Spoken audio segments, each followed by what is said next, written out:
പുഷ്പൻ ചേട്ടാ. ആ വന്നല്ലോ. വരൂ വരൂ.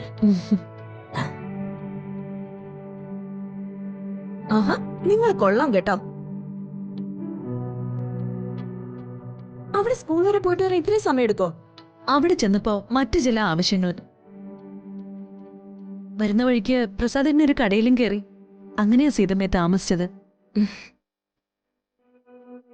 ആ സാരമില്ല, പോട്ടെ. അരിയലും നുറുകലൊക്കെ ഞങ്ങൾ ചെയ്തിട്ടുണ്ട്. ഇനി നവവധുക്കളുടെ റോളാം. രണ്ടുപേർക്കും അടുക്കളയിലേക്ക് പ്രവേശിച്ച് പാങ്കന്റെ ഭോജനം ഒരുക്കാം. ശരി പുഷ്പൻ ചേട്ടാ.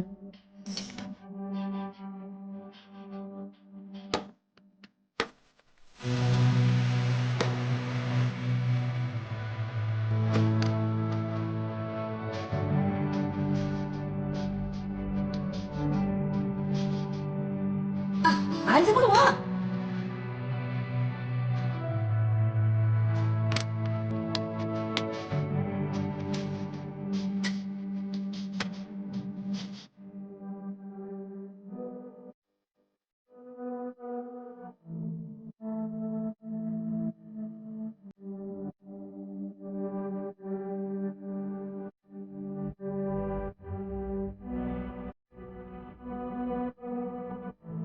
അരിയിടണ്ടേ സീതമ്മേ?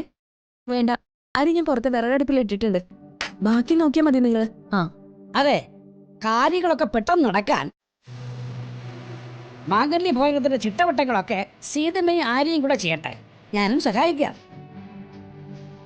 നവവധുക്കളായ അഞ്ജലി ആരതിയും ചെയ്യേണ്ടത് സദ്യയിലെ പ്രധാന ഐറ്റമായ പായസം ഉണ്ടാക്കലാണ്. ഇരുവരും ഒറ്റയ്ക്കൊറ്റയ്ക്ക് വേണം തങ്ങളുടെ ഭർത്താവിന് വേണ്ടി രുചികരമായ പായസം ഉണ്ടാക്കാൻ. നിങ്ങൾ ഉണ്ടാക്കുന്ന സ്പെഷ്യൽ പായസം നിങ്ങളുടെ ഭർത്താക്കന്മാർക്ക് വേണ്ടി മാത്രം സ്പെഷ്യൽ ആയിരിക്കും. പറഞ്ഞത് മനസ്സിലായോ?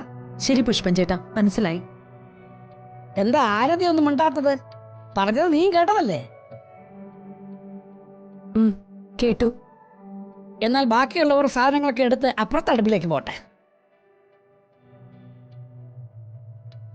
അഞ്ജലി ആരതി ഇവിടെ പായസം റെഡിയാക്കട്ടെ.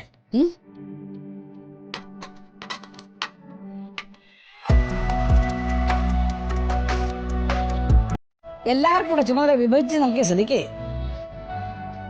നിനക്കിവിടെ ഒരു ഡ്യൂട്ടിയും ഇല്ല. ഇറങ്ങി വെളിയില് കണക്ക് പുറത്ത്.